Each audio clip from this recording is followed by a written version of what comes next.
नमस्कार, आप देख रहे हैं स्पेशल रिपोर्ट न्यूज रूम से। आपके साथ मैं हूं अंजना ओम कश्यप। किसान आंदोलन पर विदेशी शख्सियतों का बयान और उन बयानों के बाद टूलकिट कनेक्शन के जरिए मामला यहां तक पहुंचा है कि बड़ी खबर के साथ हम बुलेटिन में शुरुआत कर रहे हैं, जहां एक तरफ शांतनु को ट्रांजिट बेल मिल गई है, वहीं निकिता जेकब के मामले में हाईकोर्ट कल अपना फैसला सुनाएगा। वहीं तीसरी तरफ हम आपको बता दें कि दिशा रवि की गिरफ्तारी पर दिल्ली कमीशन फॉर वुमेन ने नोटिस भेजा है दिल्ली पुलिस को कि आखिर किन परिस्थितियों में उसकी गिरफ्तारी हुई है, इस पर जानकारी मांगी है। दिल्ली पुलिस को नोटिस भेजा है दिल्ली कमीशन फॉर वुमेन ने। क्या दिशा की गिरफ्तारी में नियमों का पालन हुआ, ये सवाल है दिल्ली कमीशन फॉर वुमेन का। आपको बता दें, निकिता जेकब के मामले में बेल के मामले पर कल फैसला हाईकोर्ट से आएगा। इस बीच जो तीसरा मुख्य चेहरा है इसमें, शांतनु, उसे आज ट्रांजिट बेल मिल गई है। और इधर दिशा रवि के मामले में दिल्ली पुलिस से जवाब मांगा है दिल्ली कमीशन फॉर वुमेन। और अब आइए अपनी पहली रिपोर्ट के साथ बुलेटिन की शुरुआत करते हैं। आपको दिखाते हैं कि आखिर इस टूल किट कनेक्शन में कौन से है वो 9 चेहरे जो सवालों के घेरे में है। आपने दिशा रवि, आपने निकिता जेकब, शांतनु, इन सब का नाम तो सुन लिया है, लेकिन कुल 9 ऐसे चेहरे हैं जो हिंदुस्तान के खिलाफ किसान आंदोलन की आड़ में इस साजिश को अंजाम तक ले जा रहे थे, ऐसा पुलिस का कहना है। देखिए,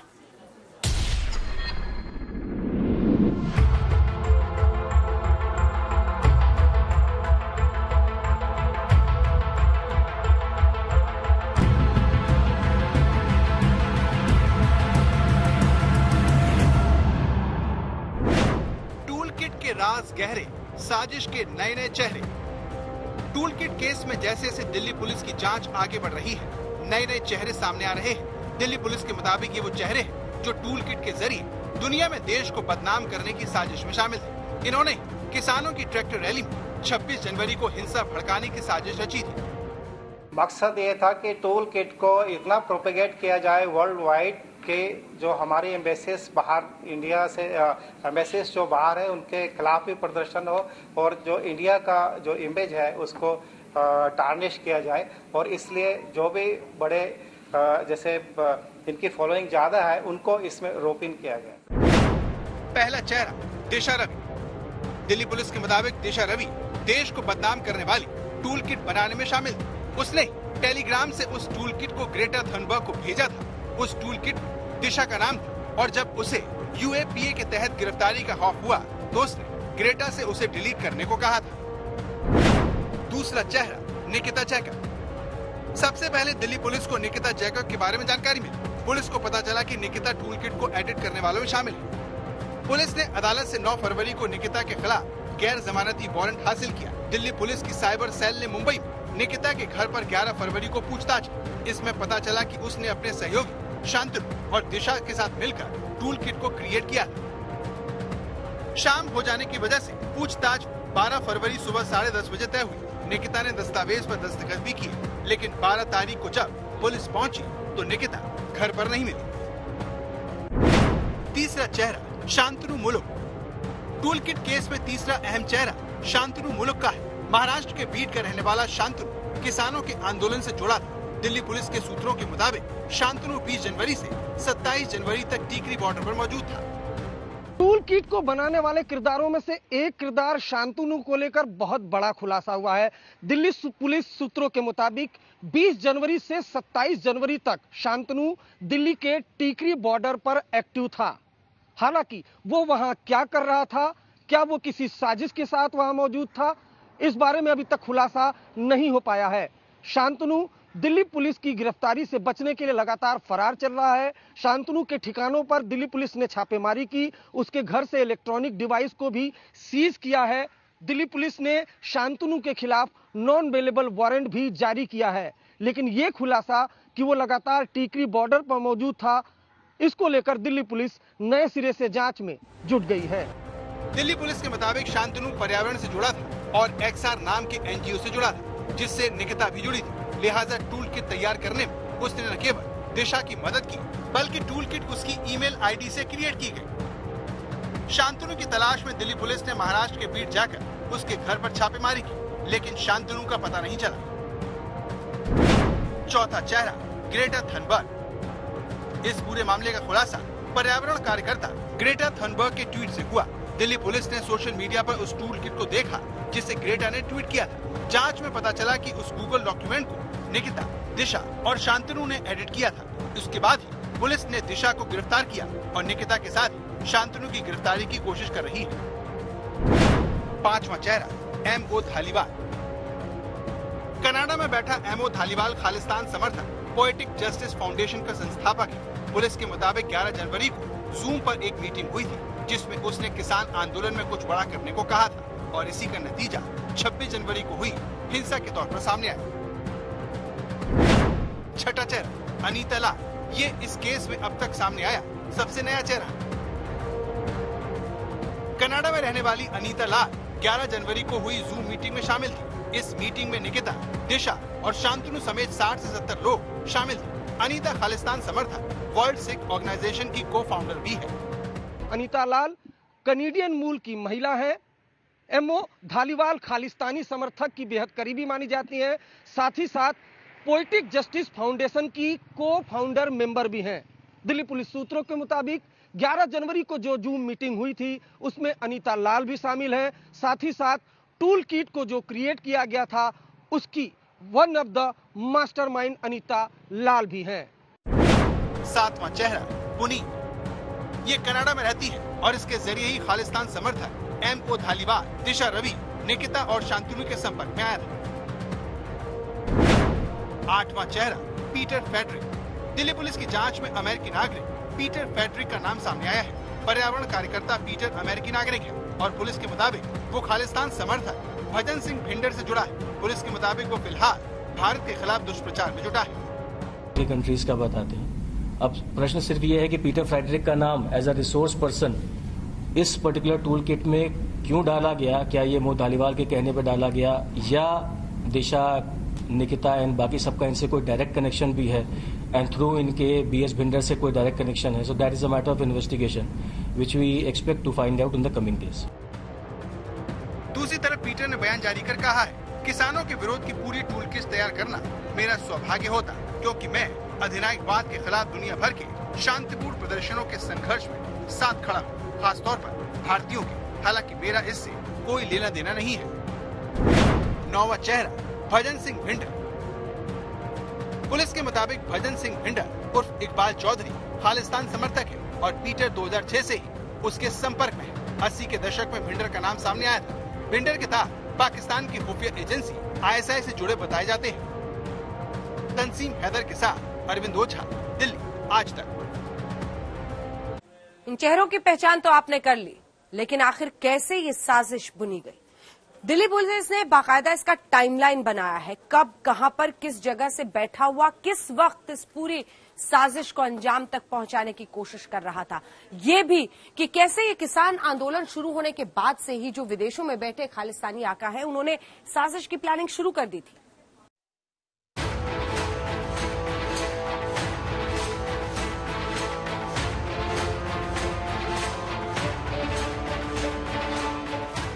छब्बीस जनवरी यानी गणतंत्र दिवस पर किसानों की ट्रैक्टर परेड में जब हिंसा हुई तब किसने सोचा था कि इसकी साजिश 7 समंदर पार रची गई होगी? लेकिन दिल्ली पुलिस की साइबर सेल का दावा है कि उसने इस साजिश का पर्दाफाश कर दिया है।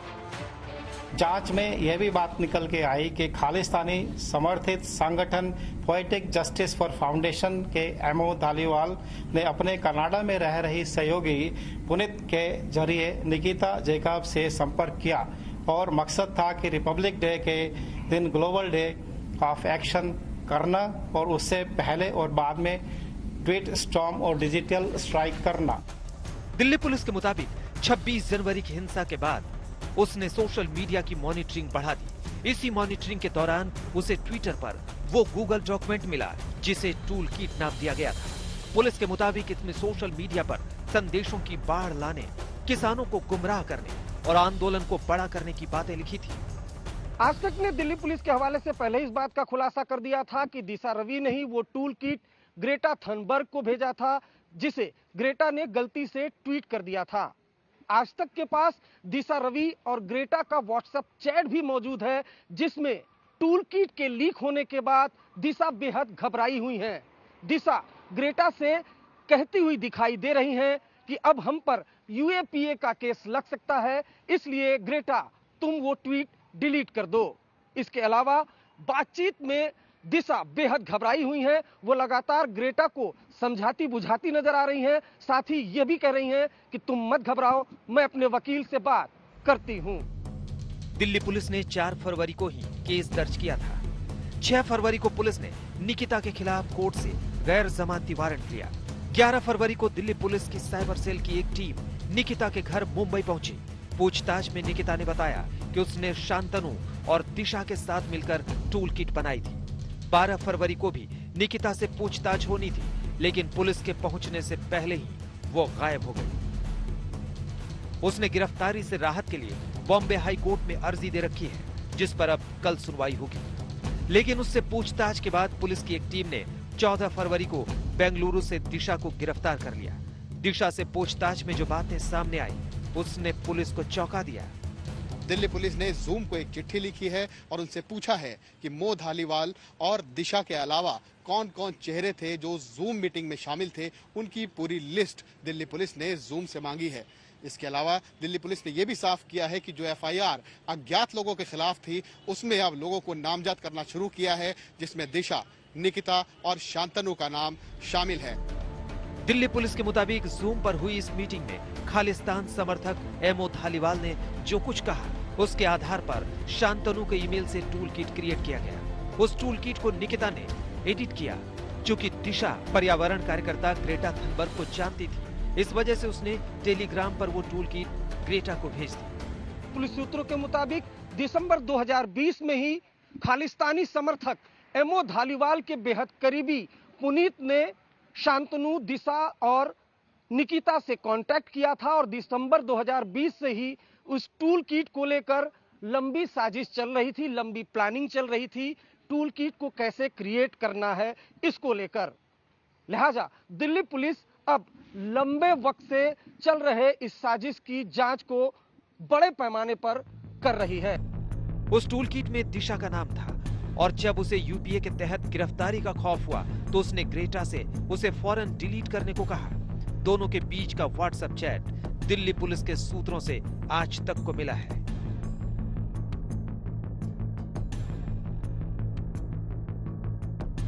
दूसरा डॉक्यूमेंट जल्द तैयार करो, नहीं तो मुझे कई धमकियां मिलेंगी। ये बेकाबू होता जा रहा है। मैं अभी तुम्हें भेज रही हूँ। क्या तुम अभी ट्वीट रोक सकती हो? मुझे अपने वकीलों से बात करनी है। माफ करना, लेकिन उसमें हमारे नाम है और हमारे खिलाफ यूएपीए लग सकता है। मुझे कुछ तो लिखना होगा। मुझे माफ करना, लेकिन हम सभी दहशत में हैं। यहाँ हालात बिगड़ते जा रहे हैं, लेकिन हम तुम्हारा नाम खराब नहीं होने देंगे। आखिर क्यों दिशा को कार्रवाई का डर सता रहा था?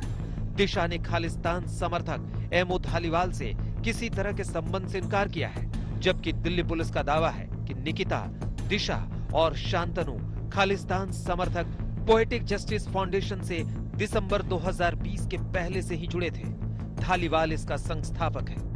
कि खालिस्तानी समर्थित संगठन पोएटिक जस्टिस फॉर फाउंडेशन के एमओ धालीवाल ने अपने कनाडा में रह रही सहयोगी पुनीत के जरिए निकिता जैकब से संपर्क किया और मकसद था कि रिपब्लिक डे के दिन ग्लोबल डे ऑफ एक्शन करना और उससे पहले और बाद में ट्वीट स्ट्रॉन्ग और डिजिटल स्ट्राइक करना।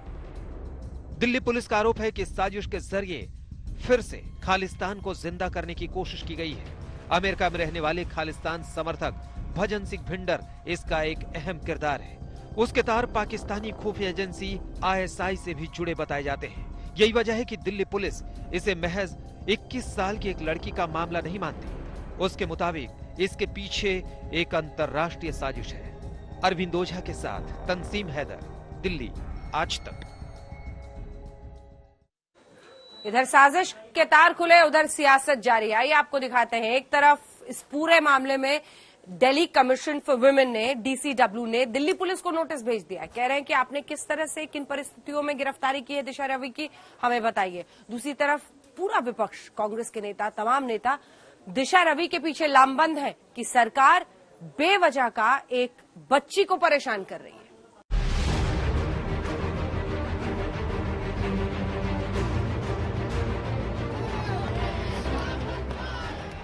क्लाइमेट एक्टिविस्ट दिशा रवि की गिरफ्तारी पर छिड़ा सियासी संग्राम थमने का नाम नहीं ले रहा है। विपक्षी दलों के विरोध को आगे बढ़ाने के लिए छात्र संगठन सड़कों पर उतर आए हैं। वहीं सरकार की कार्रवाई का विरोध कर रही आम आदमी पार्टी ने दिल्ली पुलिस को नए रास्ते से घेरा है। दिल्ली महिला आयोग ने दिल्ली पुलिस को नोटिस जारी कर पूछा है, क्या दिशा की गिरफ्तारी के दौरान तय प्रक्रियाओं का पालन नहीं किया गया था? क्यों बेंगलुरु से बिना ट्रांजिट रिमांड दिशा को दिल्ली लाया गया? आम आदमी पार्टी की नेता स्वाति मालीवाल दिल्ली महिला आयोग के अध्यक्ष हैं। उनकी तरफ से जारी नोटिस में दिशा को उसकी पसंद का वकील मुहैया न करने पर भी सवाल किया गया है। दूसरी तरफ कांग्रेस ने दिशा की गिरफ्तारी को जहां सरकार का दमन करार दिया, वहीं बीजेपी पूछ रही है कि कांग्रेस हमेशा देश तोड़ने वालों के साथ क्यों खड़ी हो जाती है। सरकार को ये लगे कि ये बात मुझे पसंद नहीं है तो तुरंत कार्रवाई करने के लिए सरकार के पास इस तरीके की कानून मौजूद है। जिस प्रकार का खुलासा दिल्ली पुलिस ने अपने प्रेस वार्ता में किया है वो देश को चौंकाने वाला है। जिस टूल किट के विषय में पूरा देश सवाल उठा रहा था कि ये देश को तोड़ने वाला एक टूल किट था। कांग्रेस नेताओं ने एक के बाद एक कई ट्वीट में कहा है कि क्या सरकार 21 साल की लड़की से डर गई है। जवाब में केंद्रीय मंत्री गिरिराज सिंह ने ट्वीट किया, देश पर आतंकी हमला करने वाले अजमल कसाब की उम्र क्या थी?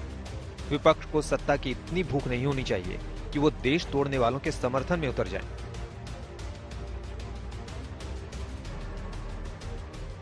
जो लोग ये बात कर रहे हैं, मैं उनसे पूछना चाहता हूं कि कसाब को फांसी देना उम्र के हिसाब से गलत था या सही था? देश की संप्रभुता को प्राथमिकता देनी चाहिए, देश के कानून को प्राथमिकता देनी चाहिए या कसाब के उम्र को प्राथमिकता देनी चाहिए? लेकिन विपक्ष के हमले थम नहीं रहे हैं। तो बात जो है सो है ही है। जिस तरह से भारतीय जनता पार्टी की आईटी सेल नफरत फैलाने का काम करती है सोशल मीडिया पे, तो उनके नाम भी बाहर आने चाहिए। और जिस तरह के समाजवादी लोग जब सरकार के खिलाफ आवाज उठाते हैं तो उनको जेल में डाल दिया जाता है। यहाँ तो आवाज अगर रोड पे उठाओ लोकतांत्रिक तरीके से तब भी जेल में डाल दिया जाता है। तो इसके मतलब भारतीय जनता पार्टी किसी आवाज को उठना ही देना चाहती है। बदले की भावना में इतना न गिर जाए कि कोई भी आवाज जो उसके खिलाफ किसानों के समर्थन में उतरे उसे जेल के शिक्षों में डाल दिया जाए। ऐसा लोकतांत्रिक देश में नहीं होता जहां अभिव्यक्ति की आजादी है। ऐसा तो वहां होता है जहां तानाशाह रहते हैं। दिशा पर इस सियासी दंगल में ममता भी कूद पड़ी। सियासी बयानबाजी के बीच दिल्ली पुलिस कमिश्नर ने कहा है कि दिशा की गिरफ्तारी कानून के मुताबिक हुई है और कानून उम्र नहीं देखता। गिरफ्तारी बिल्कुल कानून के अनुसार और सारी जो प्रोसीजर को फॉलो करते हुए दिशा की गिरफ्तारी हुई है। कानून ये उसमें 22 साल की उम्र का और 50 साल की उम्र में कोई उसमें डिफरेंस नहीं करती है। पुलिस ने जहां टूलकिट केस के आरोपियों के खिलाफ गंभीर धाराओं में केस दर्ज किया है, वहीं विपक्ष इसे सरकार का दमन बता रहा है। लेकिन कनाडा में बैठे खालिस्तानी आकाओं के इशारे पर रची गई साजिश के सवालों से वो बच निकलता है।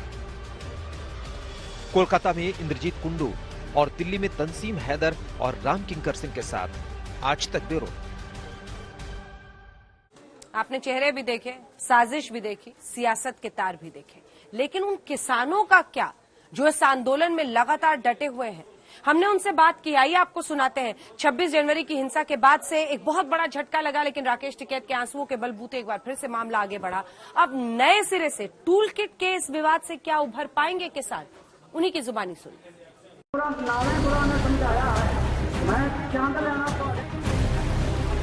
आंदोलन जीवी पवित्र आंदोलन को अपने लाभ के लिए बर्बाद करने के लिए निकलते हैं, तब क्या होता है? कोई मुझे बताए। 3 किसान कानून की बात हो और दंगाबाज लोग जो जेल में हैं, जो संप्रदायवादी लोग जो जेल में हैं, जो आतंकवादी लोग जेल में हैं, जो नक्सलवादी जेल में हैं, उनकी फोटो लेकर के उनकी मुक्ति की मांग करना, ये किसानों के आंदोलन को अपवित्र करने का प्रयास है कि नहीं? प्रधानमंत्री मोदी ने किसानों के आंदोलन को पवित्र बताया, लेकिन इस पवित्रता को बनाए रखना किसानों के लिए एक बड़ी चुनौती है। टूल किट के जरिए रची गई साजिश को लेकर दिल्ली पुलिस के खुलासों ने किसानों को पहले से कहीं ज्यादा सावधान कर दिया है।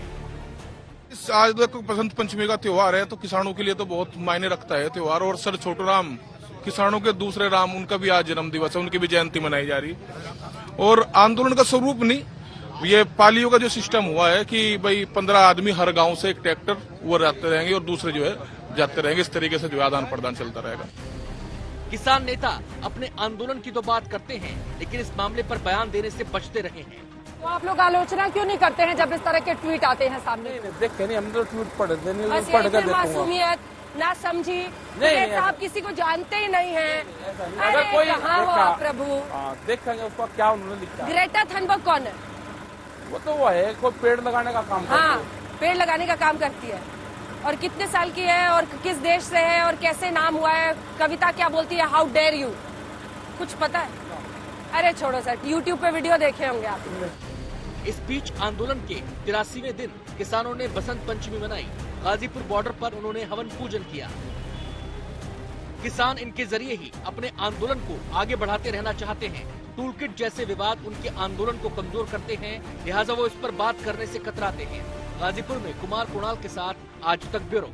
स्पेशल रिपोर्ट में न्यूज रूम से फिर आपका स्वागत है। आपके साथ मैं हूं अंजना ओम कश्यप। आज बसंत पंचमी है। देश भर में घरों में सरस्वती पूजा आयोजित करके हर कोई देवी माँ को आज याद करता है, लेकिन आज चर्चा सबसे ज्यादा पश्चिम बंगाल के सरस्वती पूजा की हो रही है। और वो इसलिए क्योंकि सियासी संग्राम इसी पर छिड़ा हुआ है। जी हाँ, अभी तक बीजेपी घेरती थी ना कि दुर्गा पूजा हो, सरस्वती पूजा हो, सब पर रोक लगाने लगती है टीएमसी की दीदी, लेकिन अब टीएमसी में बाकायदा इस बार सरस्वती पूजा आयोजन पर जबरदस्त जोर दिया गया।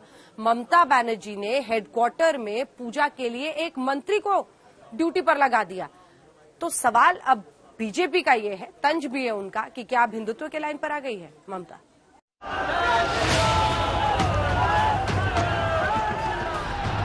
जय श्री राम।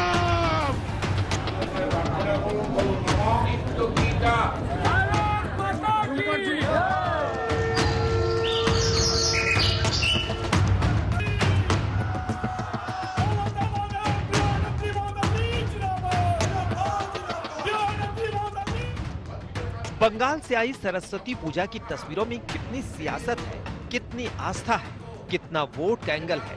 आज बंगाल की पूरी सियासत सरस्वती पूजा के इर्द गिर्द क्यों घूमने लगी? दुर्गा पूजा के अंदर माँ दुर्गा की मूर्ति के विसर्जन नहीं करने देते हैं, ये वाजिब है क्या? ऐसा होना चाहिए क्या? जरा जोर से बोलिए, होना चाहिए क्या? सरस्वती पूजा स्कूलों में बंद कर दी गई, होना चाहिए क्या? मैं गारंटी देता हूं, एक बार भारतीय जनता पार्टी की सरकार बनाइए, डंके की चोट पर दुर्गा विसर्जन होगा और सरस्वती की पूजा होगी। कोई रोक नहीं सकता आपको। बंगाल को आके आप अंगुली दिखाता है कि इधर में पूजा ममता दीदी ने नहीं करने देता है। हम तो पूछने चाहूंगे, आपको भी पूजा करते हैं? खाली एक सिंदूर का तिलक कटने से पूजा नहीं होता है। पूजा का मंत्रों का कंपटीशन हो क्या? अमित बाबू एंड मोदी बाबू चलाओ हमारा साथ, देखते हैं किसका अंदर में कितना संस्कृत मंत्रों है, हम दिखाता है। बंगाल का चुनाव क्या देवी देवताओं पर होगा? क्या नेताओं के मुंह में भगवान, दिमाग में वोटर है? क्या है टीएमसी का हिंदुत्व वर्सेस बीजेपी का हिंदुत्व? क्या बंगाल में हिंदू वोटर है भाग्य विधाता?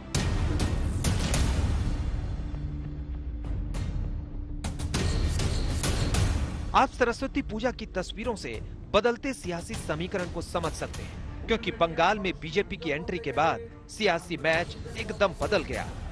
बीजेपी के जय श्री राम वाले कार्ड से ममता बनर्जी के सामने सबसे बड़ी चुनौती पुराने परफॉर्मेंस को बरकरार रखना है, यानी स्कोर कार्ड हाई होगा तभी बीजेपी से फाइट अच्छी होगी। सबसे पहले बंगाल में टीएमसी का स्कोर कार्ड और स्ट्राइक रेट पर एक नजर। 294 सीट में से टीएमसी ने 211 सीट जीती। 2016 में ममता ने क्लीन स्वीप किया था। टीम ममता ने करीब 70% सीट जीती। हिंदू प्लस मुस्लिम टीएमसी की जीत का फार्मूला।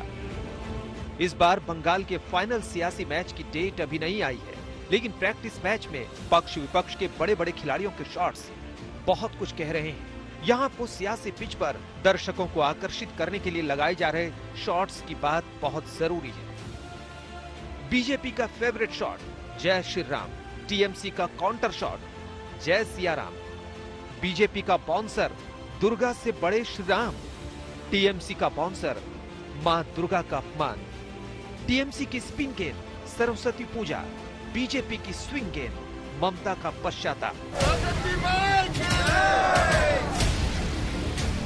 धर्म की धुरी पर बंगाल की सियासत घूमने लगी। ममता बनर्जी ने बसंत पंचमी पर ट्वीट किया तो टीएमसी के हेडक्वार्टर से लेकर चौक चौराहों तक नेता सरस्वती वंदना पढ़ते हुए नजर आए। यहां आपको यह समझना है कि फाइनल मैच से पहले टीम ममता और टीम नड्डा के बीच मैदान पर कभी राम कभी दुर्गा, तो अब बसंत पंचमी पर मां सरस्वती पर दाव खेला जा रहा है। मकसद है हिंदू वोट को अपने पाले में खींचना। टीएमसी हेडक्वार्टर पर सरस्वती पूजा, जगह जगह सरस्वती पूजा का आयोजन। सरस्वती पूजा पर टीम ममता वर्सेस टीम नड्डा। मैं ब्राह्मण परिवार से आया और पूजा पाठ मेरा छोटा जब उम्र से ही मैं ये काम कर रहा है और हमारी ये पार्टी ऑफिस में पूजा होता है, इधर में ईद होता है, इधर में पूजा होता है। ये पार्टी ऑफिस हर धर्म के आदमी इधर में आता है और सब कुछ माना जाता है इधर में, क्योंकि हमारी लीडर ममता बनर्जी उन्होंने हर धर्म की श्रद्धा करते हैं, हर धर्म के लिए पूजा पाठ हो रहा है। उन्होंने सरस्वती पूजा बंद करके जो पाप किया है ना उसका प्रायश्चित कर रहे हैं। दुर्गा पूजा का विसर्जन में बाधा डाल के जो पाप किया है इसलिए दुर्गा कर रहे हैं। माँ दुर्गा इनको वरदान नहीं करेगी। सरस्वती का बंगाल में सैकड़ों साल से पूजा होता है, घर घर में होता है, मंदिर में होता है, क्लब में होता है, हर स्कूल में होता है। कई स्कूलों में आज सरस्वती पूजा बंद हो गया है इनके चलते, उसको चालू नहीं कर पा रहे। आज लोगों को दिखावा के लिए इस प्रकार सरस्वती पूजा का ढोंग कर रहे हैं, इससे समाज समझने वाली नहीं है। अभी तो आज उद्घाटन कर रहे हैं कई जगह। हम तो हमेशा करते हैं, हम बचपन से करते आ रहे। ये बंगाल की कल्चर है, ये बेचारे बांग्लादेश का कल्चर बंगाल में थोपना चाह रहे हैं। ममता बनर्जी की छवि एक जुझारू नेता की है। गुस्सैल जरूर है लेकिन अपना रास्ता खुद बनाने वाली नेता मानी जाती है। और उन्होंने शुरू से ही अपने इस चुनाव में और खास तौर पर जब से नरेंद्र मोदी सत्ता के केंद्र में आए हैं, मुखर विरोधी उनकी रही हैं। उनकी नीतियों के, उनकी सोच के, विचारों के विरोधी अपने आप को बताती हैं। लेकिन अब सवाल ये पूछा जा रहा है कि क्या उन्हीं रास्तों पर निकल पड़ी हैं, हिंदुत्व की उसी राह पर अब ममता बनर्जी भी निकल गई हैं चुनाव में। या देवी सर्वभूतेषु शांति रूपेण संस्थिता नमस्तस्यै नमस्तस्यै नमस्तस्यै नमो नमः। या देवी सर्वभूतेषु शक्ति रूपेण संस्थिता नमस्तस्यै नमस्तस्यै नमस्तस्यै नमो नमः। बहुत कम ही लोगों ने पश्चिम बंगाल की मुख्यमंत्री ममता बनर्जी को ऐसे वंदना करते देखा और सुना होगा। ओम सर्वमंगलमांगल्ये शिवे सर्वार्थसाधिके शरण्ये त्र्यंबके गौरी नारायणी नमोस्तुते। आज धर्म के चश्मे से ममता को देखने वालों को इन तस्वीरों को गौर से देखना चाहिए। ममता के हिंदुत्व की पूरी फिलॉसफी आप 30 सेकंड में समझ सकते हैं। ओम जयंती मंगला काली भद्रकाली कपालिनी दुर्गा शिवा क्षमा धात्री शाखा शिखा नमोस्तुते। स्वामी विवेकानंद का पति, जिन्होंने हमारा देश को एक सारा विश्व में ले गया है। शिकागो में एक लेक्चर स्वामी विवेकानंद को हिंदू धर्म क्या होता है और हिंदू धर्म का साथ हर धर्म का क्या मिल होता है, ये उन्होंने किया है। और स्वामी विवेकानंद जी ये कोई एक आदमी का बात नहीं होता है। देश में जो बड़ा बड़ा लोग होता है ना, वो सबका लिए होता है, एक जन के लिए नहीं होता है। बंगाल की सियासी लड़ाई दो वाक्य में समझें तो ममता की नजर में बीजेपी हिंदुत्व के नाम पर लोगों को बांटने वाली पार्टी है, तो टीएमसी को बीजेपी हिंदू विरोधी बताती है। बीजेपी के आरोप बड़े हैं। होगी ममता दीदी ने हम पर हमले करने की जरूरत नहीं है। बंगाल की गरीबी पर हमला करना चाहिए, बिगड़ती हुई लॉ एंड ऑर्डर की परिस्थिति पर हमला करना चाहिए, घुसपैठ हो रही है उसको रोकने के लिए हमला करना चाहिए। उन्होंने यहाँ फिर से एक बार सांस्कृतिक रूप से किसी के साथ अन्याय न हो, धार्मिक रूप से किसी के साथ अन्याय न हो, ऐसी परिस्थिति बनने के लिए मेहनत करनी चाहिए। हम पर हमला कर क्या ले लेंगे। कई मोर्चों पर एक साथ मिल रही चुनौतियों से पार पाने के लिए ममता ने बंगाल की सियासत में नए नए प्रयोग शुरू किए हैं। ये प्रयोग सेकुलर चेहरा के साथ साथ सभी को साथ लेकर चलने का है। पहले जिजिया कर था कि गंगासागर में जो जाएगा उसको टैक्स देना पड़ेगा। हम सोचे ये क्यों करेगा, हमका गवर्नमेंट आने का पहले हमारा जिला परिषद को बोल के इसको हम हटा दिया था।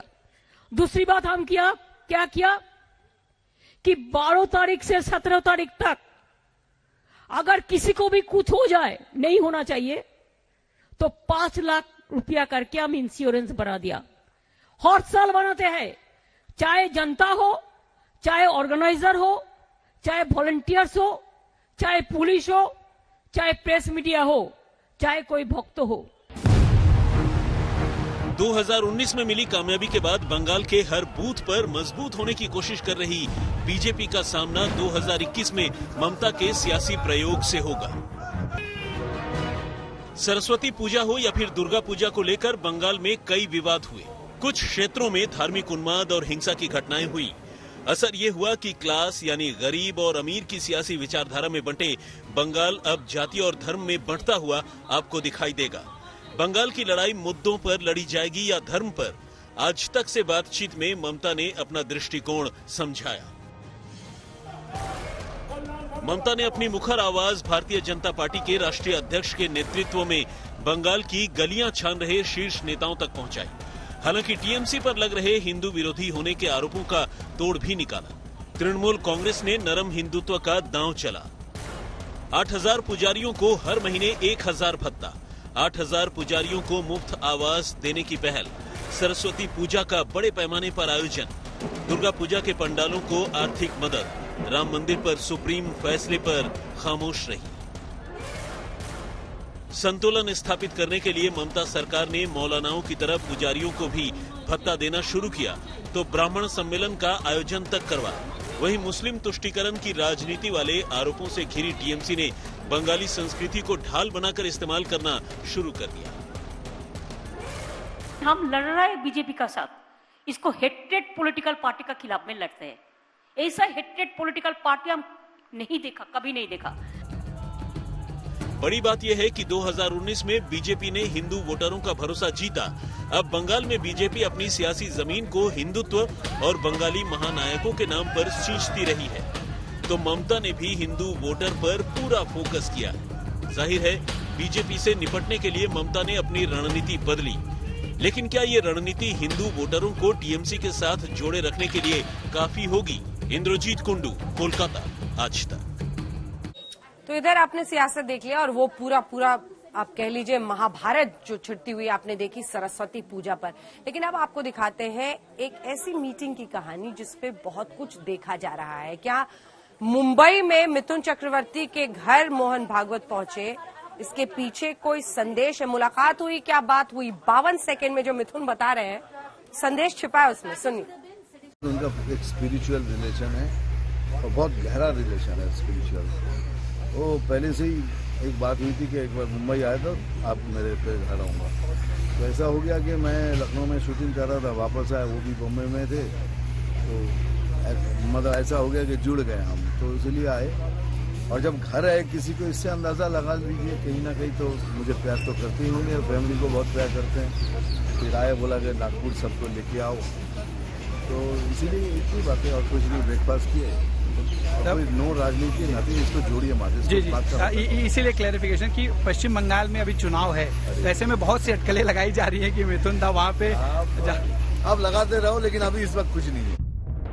कोलकाता से करीब 2000 किलोमीटर दूर अभिनेता मिथुन चक्रवर्ती ने 52 सेकंड में जो कहा उसे बंगाल में बार बार सुना जा रहा है।